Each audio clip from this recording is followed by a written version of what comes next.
চৈতন্য চরিতামৃত আমরা শ্রবণ করছি। মধ্যলীলার 14 অধ্যায়।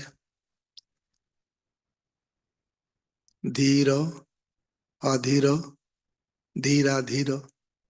ধীর মানে স্বামী যদি আসে সঙ্গে সঙ্গে বসার আসন দেয়, ঝগড়াঝাটি করে না।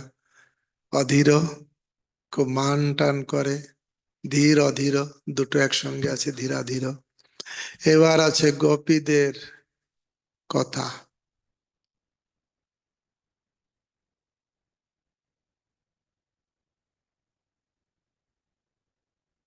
বামা আর দক্ষিণা। বামা গোপী মানে বাম পাশের গোপী, দক্ষিণ পাশের গোপী। বাম্য আর দক্ষিণা স্বভাব, দুই রকম স্বভাব। বাম্য স্বভাব, দক্ষিণা স্বভাব।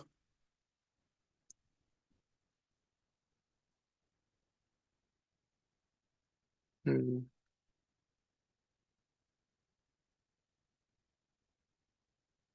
চৈতন্য চরিতামৃত মধ্যলীলা 14 অধ্যায়, হেরা পঞ্চমীর কথা। 159 থেকে আমরা শুরু করব। রাধে রাধে।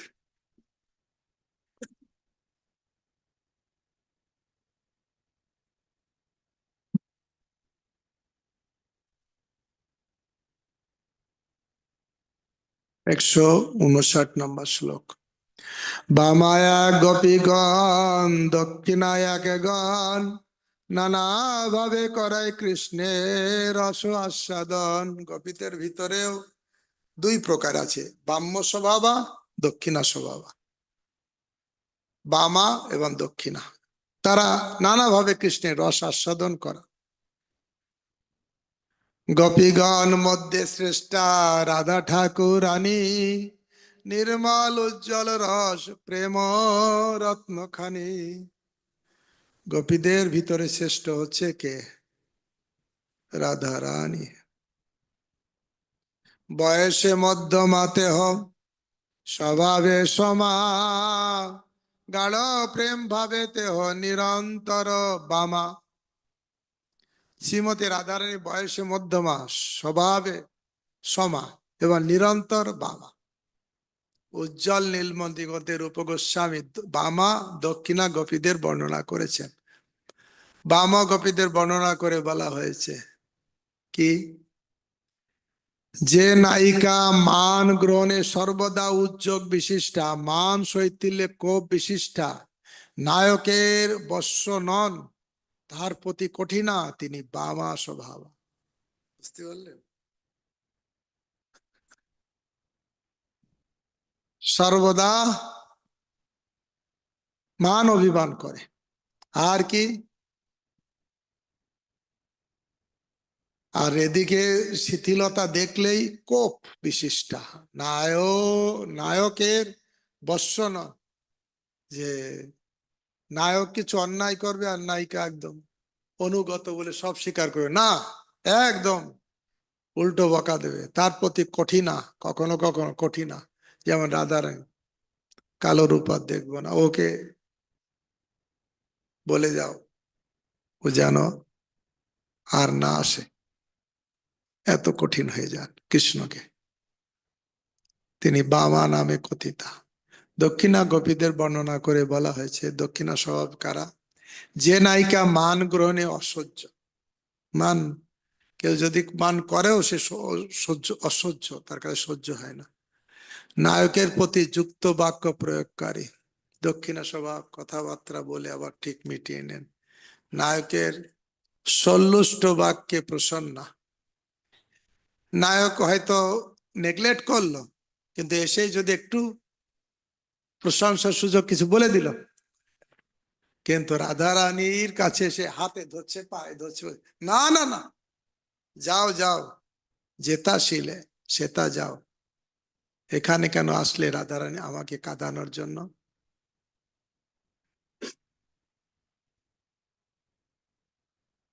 তা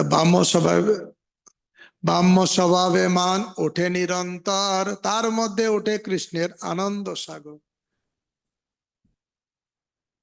ব্রাহ্ম সভা, শ্রীমতী রাধারানী ব্রাহ্ম সভা থেকেই মানের উদয় হয়, তারই মধ্যে কৃষ্ণ অন্তহীন আনন্দ আস্বাদন করেন।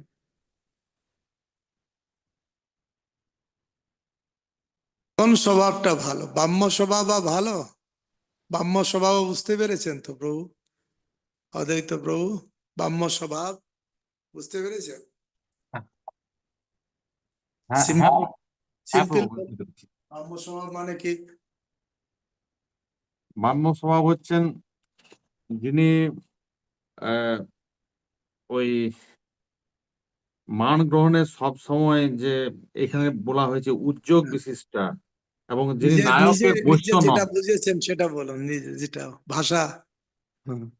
হ্যাঁ, যিনি স্বামীর প্রতি আহ, বৈশ্য নন, এবং সব সময় যিনি কঠিন ভাব, এটাই। অর্থাৎ যিনি ঝগড়াটে করে, ঝগড়াঝাটি করে। হ্যাঁ হ্যাঁ আর একজন দক্ষিণা যে ঝগড়াঝাটি করে না, মান করে না, আহ, তাই বলে কি যে স্বামী যে নেগলেক্ট করে না, তা করে করে, মনে মনে কষ্ট পায়, রাগ করে, দুঃখ হয়, কান্না করে, আবার যখন স্বামী কিছু বলে দেয় আবার খুশি হয়ে যায়। কিন্তু ব্রাহ্ম স্বভাব অত তাড়াতাড়ি গরম হয়, আর গরমটা তাড়াতাড়ি ঠান্ডা হয় না। দুটো পাত্র আছে, একটা পাত্র গরম হয় কিন্তু তাড়াতাড়ি ঠান্ডা হয় না, আর একটা পাত্র গরম হয় কিন্তু ঠান্ডা হয়ে যায় পটল।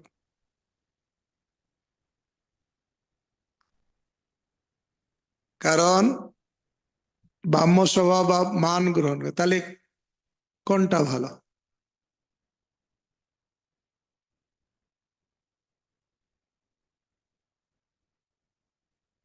কোনটা ভালো? ব্রাহ্ম স্বভাব ভালো কেন? ব্রাহ্ম স্বভাব হলে যদি বিরোধী মত প্রকাশ করে তাহলে আরো প্রেমের গূঢ়তা বৃদ্ধি পায়, আরো বেশি ভালোবাসে। ব্রাহ্ম স্বভাব ভালো? হ্যাঁ, ব্রাহ্ম স্বভাব ভালো। তাহলে ঘরে ঝগড়াঝাটি হলে ভালো?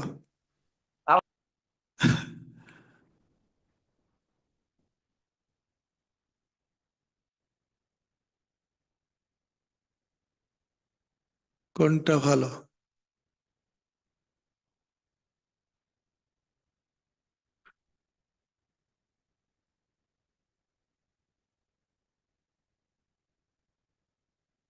হরে কৃষ্ণ প্রভু, প্রণাম। প্রভুপাদি বলে গেছেন যে মানে ঝগড়াঝাটি না হলে ডাল মে কুছ কালা হ্যায়। তাহলে ঝগড়াঝাটিটা ভালো।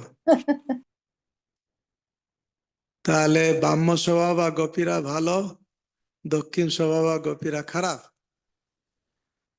প্রত্যেকেই ভালো তার স্বভাব অনুসারে, কোনোটাই দোষণীয় নয়। দুটো দুটো স্বভাবেতেই প্রেম নিহিত আছে, সেখানে প্রেমের আধিক্য আছে। কোন ব্রাহ্ম স্বভাব এটা গোপীদের আলাদা আলাদা ভাব, কিন্তু সবই এক।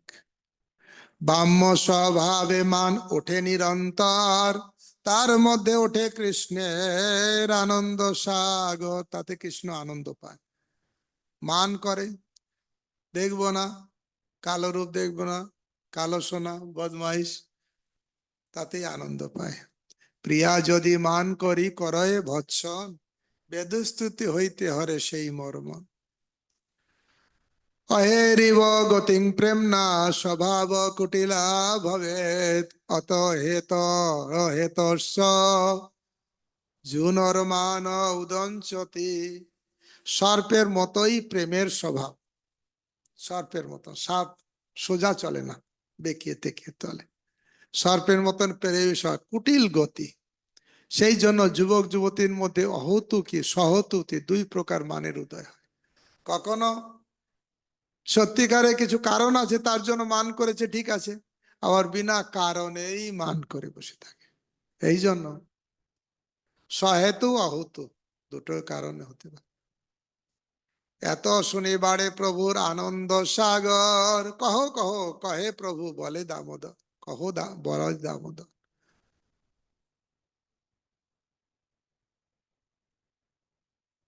সে কথা শুনে চৈতন্য মহাপ্রভু অন্তরে আনন্দ সমুদ্রে উত্থিত হলো। তাই তিনি স্বরূপ দামোদরকে বলেন, বলো বলো। স্বরূপ দামোদর তখন বর্ণনা করে যেতে লাগলেন। অধীর মহাভাব রাধিকার প্রেম, বিশুদ্ধ নির্মল জয়ছে 10 বান হেম। শ্রীমতী রাধারানীর প্রেম হচ্ছে অধীর মহাভাব। তার প্রেম সম্পূর্ণ বিশুদ্ধ নির্মল, তার স্বর্ণ থেকেও 10 গুণ বিশুদ্ধ ও নির্মল। যেন হেম।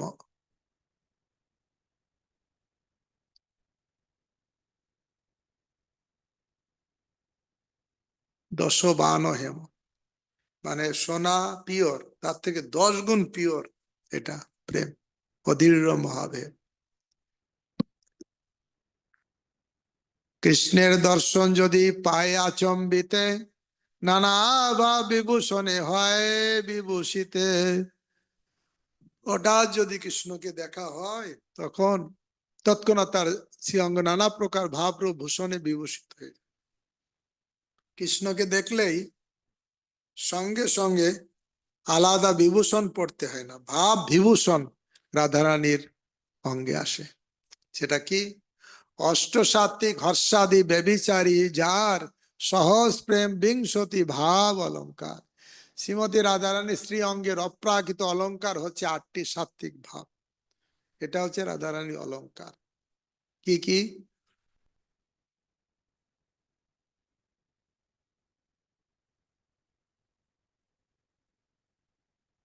8টি সাত্ত্বিক ভাব: স্তম্ভ, সেদ, রোমাঞ্চ, সরভেদ, পেপুষ্য, বৈবর্ণ, অশ্রু এবং প্রলয়। তাই 8টি সাত্ত্বিক ভাব, হর্ষ আদি, 33টি ব্যভিচারী ভাব, তার যা স্বাভাবিক প্রেম এবং 20টি ভাব রূপ অলঙ্কার।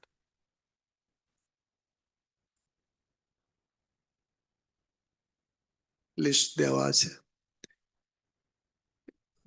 মহাভাব অবতার ভিতরে কিলিকিঞ্চিত, কুট্টমিত, বিলাস ললিত, বিবদ মট্টয়িত আর মুগ্ধা চকিত। পরবর্তী শ্লোকগুলি কিলিকিঞ্চিতের, কুট্টমিত, বিলাস ললিত, বিল্লব, মট্টায়িত, মুগ্ধা এবং চকিত ভাবসমূহে বিশদভাবে বিশ্লেষণ করা হয়েছে। এত ভাব ভূষায় ভূষিত রাধার অঙ্গ। রাধারানী তো অষ্টসাত্ত্বিক বিকার, তাছাড়া আরো এগুলো তার অঙ্গের বিকার। কিলিকিঞ্চিনী, কুট্টমিত, বিলাস। মানুষ সোনা দানা পরে সুন্দর করে, আর ভক্তরা তাদের ভাব প্রকাশ পায়, তাতে তাদের সৌন্দর্য বেড়ে যায়। কিলিকিঞ্চিত আদি ভাবের শুনো বিবরণ, যে ভাব ভূষায় রাধা হরে কৃষ্ণ। কিলিকিঞ্চিত একটা ভাব, যে ভাবের দ্বারা রাধারানীর কাছে কৃষ্ণ বশীভূত হয়ে যায়। রাধারানীর কাছে কৃষ্ণ বশীভূত হয়। কিলিকিঞ্চিনী, যে ভাব বসায় রাধা হয়।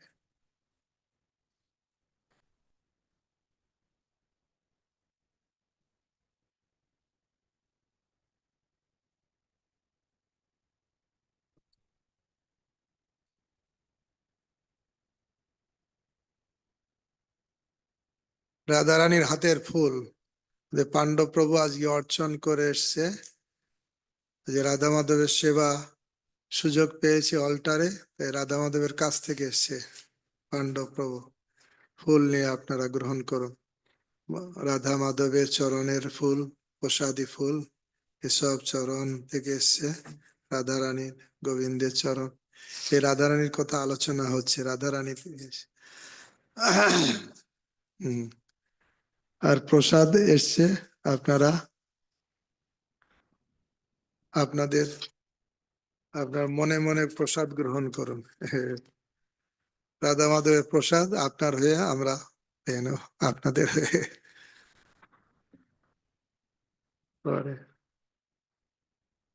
হরে কৃষ্ণ। রাধারানীর যে ভাবে কৃষ্ণ এই দিয়ে চরণ মেসেজ করা হয়েছে।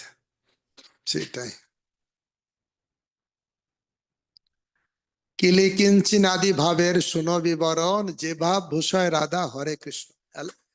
অনেকগুলো ভাব আছে, তার ভিতরে এটা কিলিকিঞ্চিনী ভাব। যে ভাবে বিভাবিত হয়ে রাধারানী এই ভাবের উদয় হয়, এই ভাবে কৃষ্ণ বশীভূত হয়ে যায়। দেখুন, হ্যাঁ, কাম ক্রোধের দ্বারা আমরা কাউকে বশীভূত করতে চাই, হয় না, প্রেমের দ্বারা বশীভূত হয়। তাই গোবিন্দ কি প্রেম, প্রেমের বিভিন্ন স্টেজ আছে। কিলিকিঞ্চিনীতি ভাব আমরা ভক্তি রসামিত সিন্ধুতে জানি, আদৌ শ্রদ্ধা তো সাধু সঙ্গ ভজন ক্রিয়া অনর্থ নিবৃত্তি সাধ নিষ্ঠা রুচি আসক্তি ভাব, তারপরে প্রেম। ভাব কিলিকিঞ্চিনাদি ভাবে যে ভূষায় রাধা, এই যে বিভিন্ন রকমের কাপড় পরে আছে, এই ভূষণ একটা আছে। আসল ভূষণ হচ্ছে দেহের অষ্টসাত্ত্বিক বিকার, এটা ভূষণ। কিলিকিঞ্চিনী ভাব এটা একটা ভূষণ। কি সেটা, তার বিবরণ বলছেন। রাধা দেখি কৃষ্ণ যদি ছুঁইতে করে মন, দান ঘাটি পথে যাবে বর্জ্যের গমন।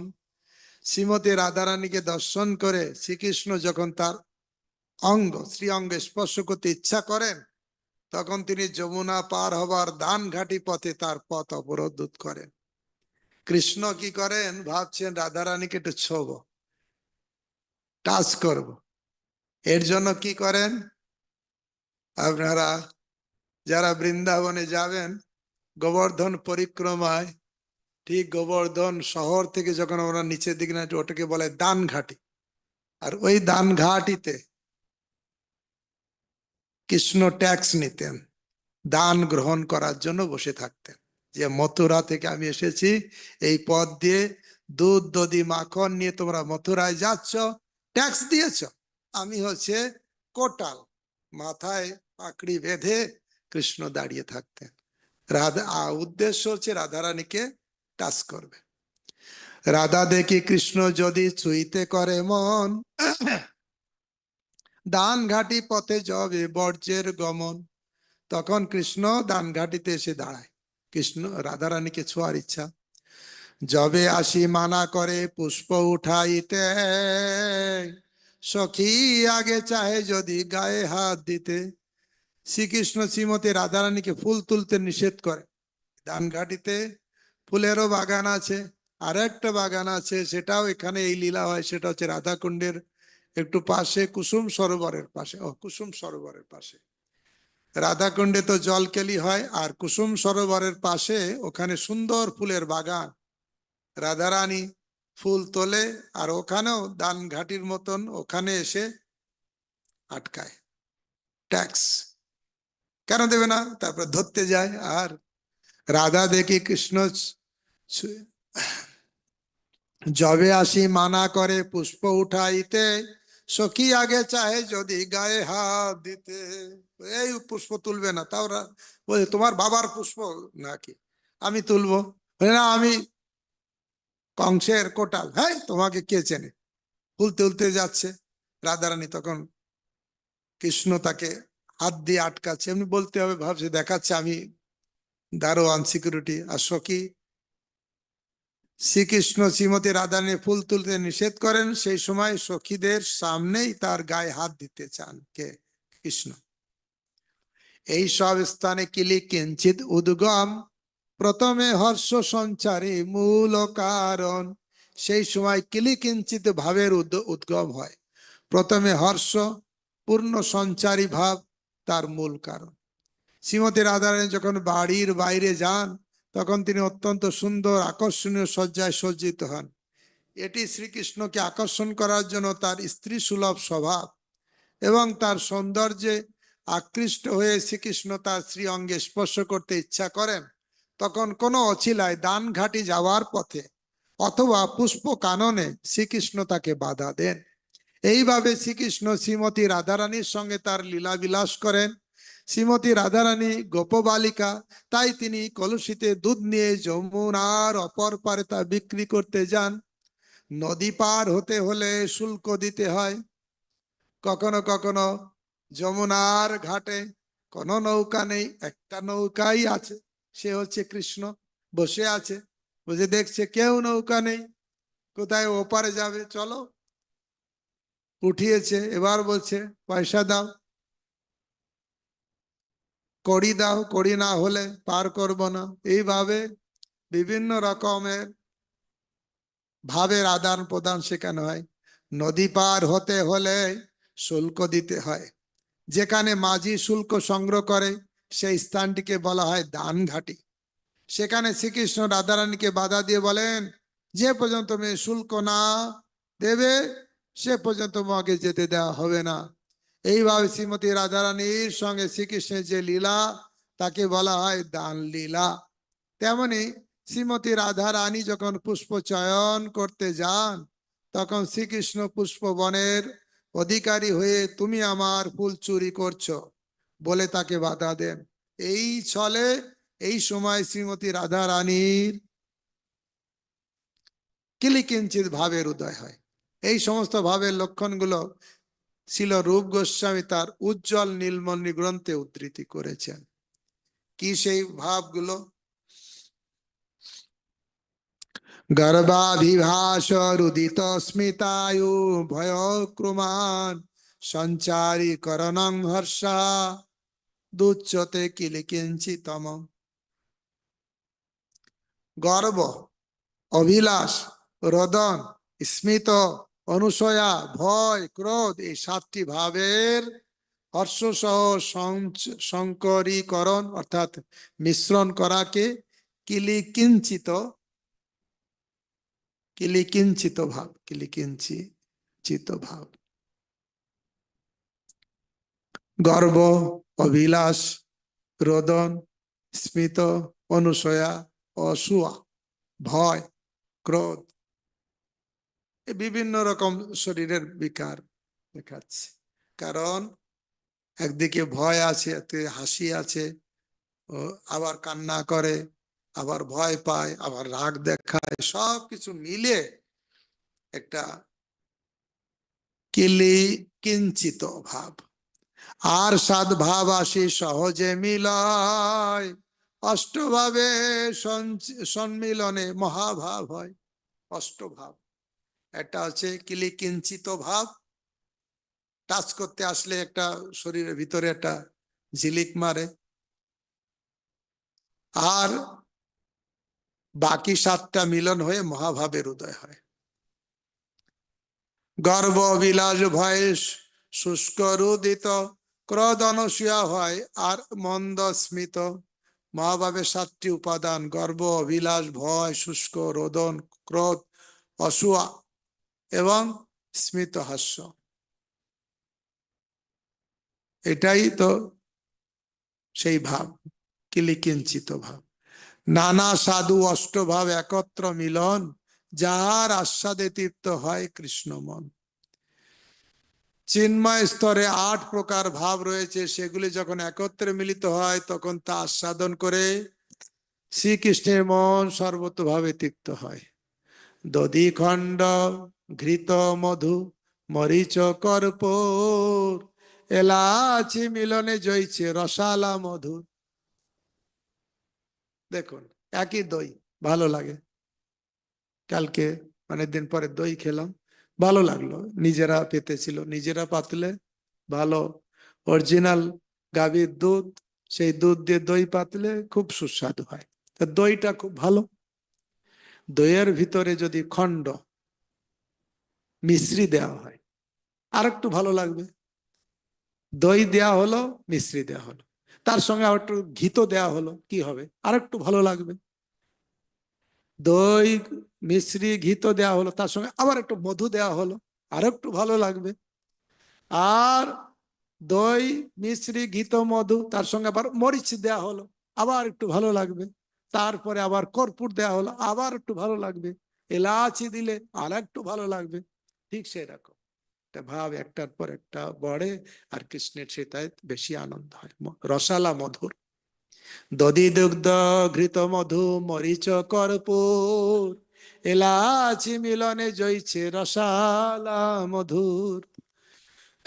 এই ভাবযুক্ত দেখি রাধাস্য নয়ন, সঙ্গম হইতে সুখ পায় কোটি গুণ।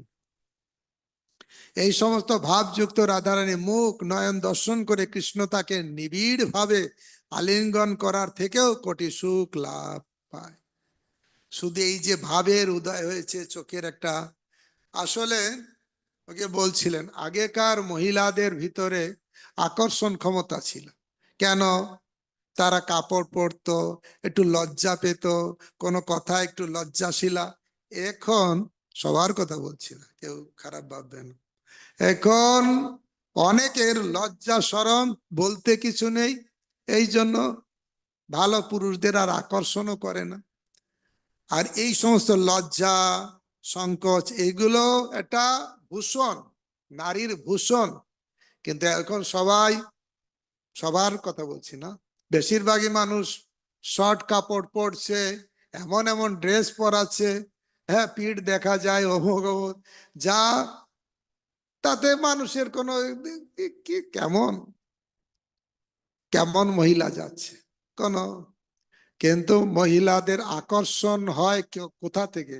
তাদের লজ্জা, তাদের সংযম, এইসবে পুরুষ আকৃষ্ট হয়। এখানে দেখুন কৃষ্ণ আকৃষ্ট হচ্ছেন, বিভিন্ন রকম ভাবের উদয় হচ্ছে বাইরে, শুধু পোশাক আশাকে না, এই ভাবের উদয়, এটা হচ্ছে এটা। তাই রূপ এই সমস্ত ভাবযুক্ত রাধারানীর মুখ নয়ন দর্শন করে, তাদের দর্শন করেও বলছে এইরকম ভাবযুক্ত রাধারানীকে দর্শন করে তার মুখ, তার চোখ এই দেখেই আলিঙ্গন করে যে আনন্দ, তার থেকে বেশি আনন্দ, কোটি আনন্দ পাচ্ছে কৃষ্ণ। এই জগতের মানুষ তো ভাবে কি আলিঙ্গন হচ্ছে আনন্দ, আর তার জন্য 2 নম্বরে 3 নম্বরে যা কোনো প্ল্যান প্রোগ্রাম করে সেটাই। কিন্তু এখানে বলছে তাদের ভাব, তার রাধারানীর মুখ দর্শন করে তার যে নয়নের ভাব দেখে কৃষ্ণ আলিঙ্গন করার থেকেও কোটি গুণ সুখ লাভ করছে।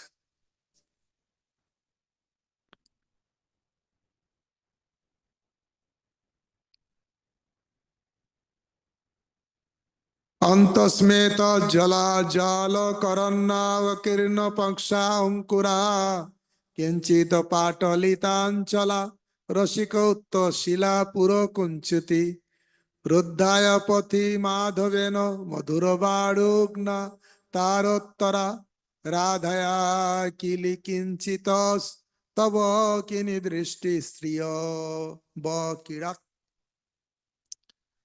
শ্রীমতী রাধিকার গর্ব আদি সপ্ত ভাব মিলিত হর্ষজনিত কিলিকিঞ্চিত ভাব থেকে উত্থিত দৃষ্টি তোমাদের মঙ্গল বিধান করুন।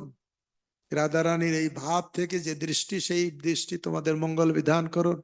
দানঘাটি পথে শ্রীকৃষ্ণ এসে তার গতিরোধ করলে শ্রীমতী রাধারানী অন্তঃকরণে হাসির উদয় হলো, তখন তার নয়ন উজ্জ্বল হলো, নেত্র পক্ষগুলি নবগত অশ্রুজলে পূর্ণ হলো, অপাঙ্গ দুটি ঈষদ রক্তবর্ণ হলো, রসোল্লাস হেতু চক্ষুতে উৎসাহ উদিত হলো, নয়নাশ্রু স্বল্প নির্মিলিত হতে লাগলো, অতি সুন্দর ভাবে নয়ন তারা দুটি ঊর্ধ্বগতি লাভ করলো।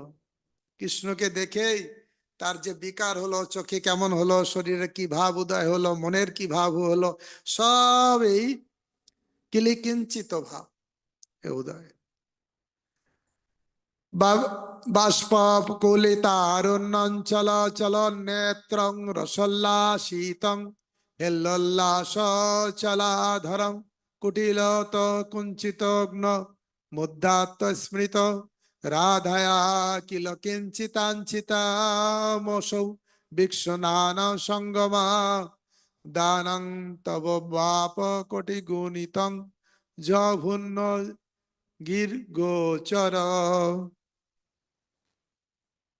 রাধিকার নেত্র বাষ্প দ্বারা আকুল, তার অরুণ বর্ণ অঞ্চল চঞ্চল হলো, রসোল্লাস ও কর্পূর ভাবে হেতু অধর কম্পিত হলো, ভ্রুযুগল কুটিল হলো, মুখ পদ্ম ঈষৎ হাস্যে বিকশিত হলো এবং কিলিকিঞ্চিত ভাবজনিত সুখ ব্যক্ত হতে দেখে শ্রীকৃষ্ণ রাধিকার মুখ দর্শনে তার সঙ্গে সঙ্গ উপেক্ষা কোটি গুণ সে সুখ লাভ করলেন, তা বাক্যে বর্ণনা করা যায় না।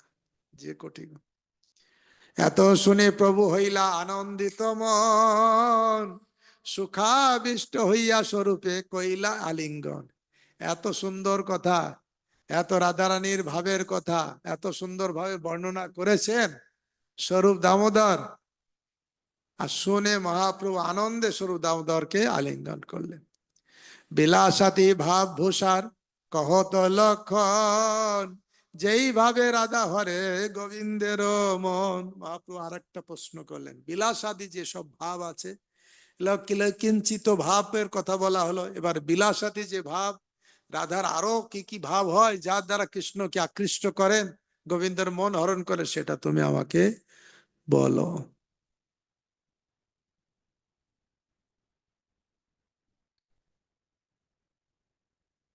তবে তো স্বরূপ গোসাই কহিতে লাগিলা, শুনি প্রভুর ভক্তগণ মহাসুখ পাইলা। এবার স্বরূপ দামোদর মহাপ্রভুর আদেশ পেয়ে বলতে লাগলেন, আর মহাপ্রভুর ভক্তরা শুনে বড় আনন্দ পেতে লাগলেন। হরে কৃষ্ণ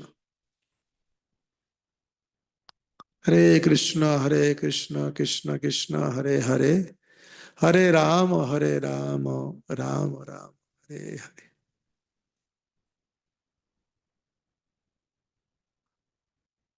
আশা করি কোনো প্রশ্ন নেই। ধন্যবাদ সবাইকে যোগদান করার জন্য। আমরা আজকে ভাবছি নিত্যানন্দ ধামে যাব, যদি নিতাইয়ের কৃপা হয়।